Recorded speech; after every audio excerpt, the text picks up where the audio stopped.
Yay, we got the recording going. Good evening, everyone, and welcome to our Telebration. Yes, this is the traditional Telebration with a little bit of twist. But let's go back to 1988 when Telebration was born. This event, dedicated to storytelling and story listening, was the brainchild of a gentleman and I guess a storyteller called J.G. Pinkerton. He was a board member of both the national and the regional storytelling organizations, and his vision was to create a fundraising event and introduce new listeners to storytelling. And today, we like to remember him. And I know storytelling has come a long way, and celebrations are being held all over the country and the world. And we welcome you all to our celebration because we have two Asian organizations, Asian American, in fact, involved today. And we have 10 wonderful, talented storytellers. Five of them come from the Asian Art Museum in San Francisco, and they will be telling folk tales like we do out there, especially to school groups.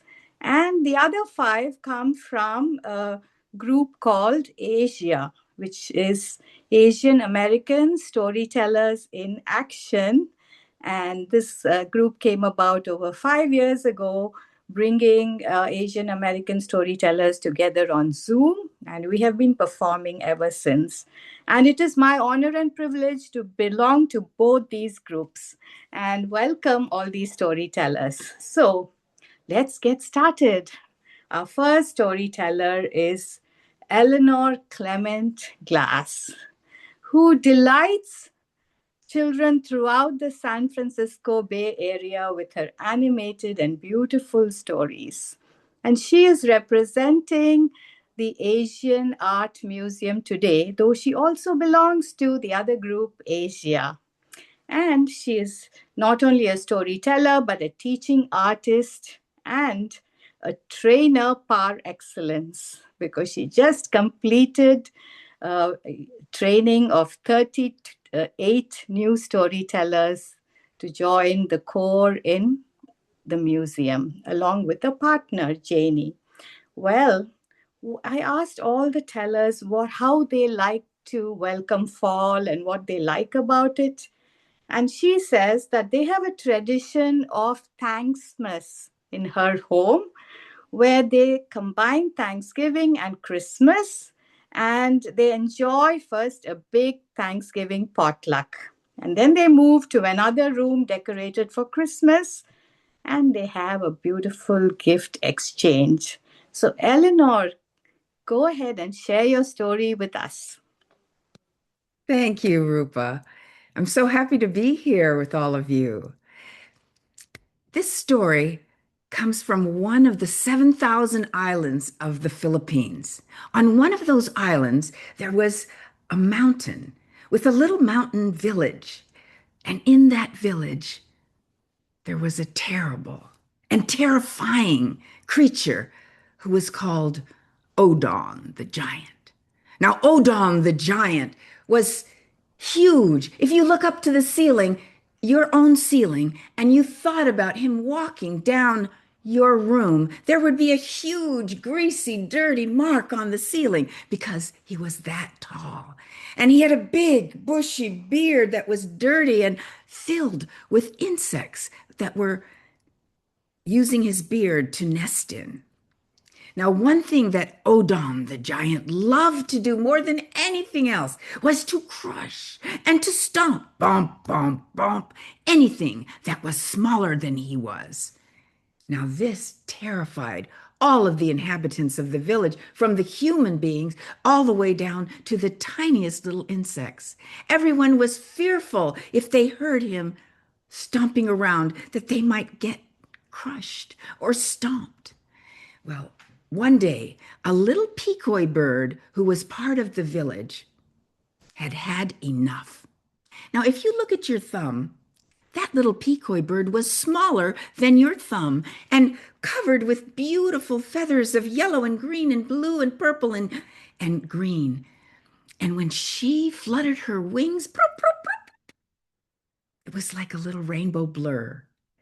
Now she had been able to escape Odon's grasp for many years, but now she had decided she needed some help to get rid of Odon, who was terrorizing the village. So she asked four of her little friends. She invited the mosquito. She invited a little orange crab with big pincers. Sa, sa, sa, sa. She invited a bed bug who was a really good friend of hers. And she also invited a slippery eel. Now, those friends got together at the side of the river right in the morning, in the dawn, and they were told the plan by the little decoy bird. They all jumped into half of a coconut shell, and the eel swam next to them as they bobbed down the river, going toward Odon, the giant's home. When they got there, they beached the coconut shell and they began to wind their way to the tall hut that was built on stilts where Odon, the giant, lived. They were able to get up the bamboo ladder and then follow along the porch. And then they were faced by the giant door of Odon, the giant. They all went to the crack and they pushed as hard as they could. And just that tiny little crack was enough to let all of them get into the room. And they all knew where they were supposed to go. The mosquito sat on the back of Odon the giant's rocking chair. And then the little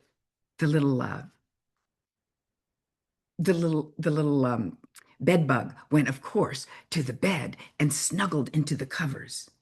And then the little crab found a big basin of water that was right on the kitchen table of Odon the giant and slipped in. Sploosh.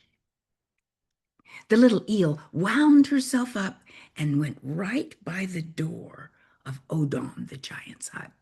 Now, the little decoy bird went over to the huge fireplace, which had a few little embers way in the back that were alive, but in the front there was lots of cool ash. And she burrowed down and broop, broop, broop, broop, broop. She let all the ash come up to her eyes, and then they all waited. They waited. Soon they heard bump, bump, bump. Odon the giant was coming closer. And then they heard him come up the ladder. Bump, bump, bump. He was on the porch. Bump, bump, bump. And then he opened the door.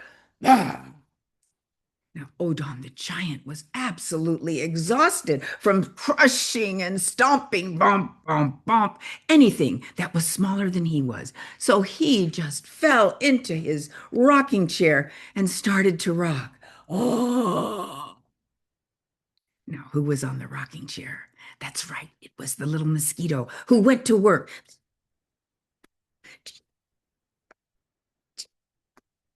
And Odon kept trying to pop the little animal that was biting him and pop, pop, pop, pop, pop. Finally, he'd had enough and he ran over to the bed and closed the mosquito net tight. The little mosquito followed, but couldn't get any farther. So he felt like, he lay down and pulled the covers up close to his neck. But who was in the bed? Yes, it was the little bed bug who began her work, biting him everywhere that she could reach. And he again started trying to, something is biting me. He threw open the doors. He threw open the mosquito net, and then he ran over to the fireplace where he reached for a candle. He wanted to see what was biting him in his own house. He reached into the fireplace to try to reach an ember that was still alive to light the candle, when all of a sudden the little decoy bird started fluttering her wings. And ash started getting all into Odon the giant's face and eyes. Ah, my eyes.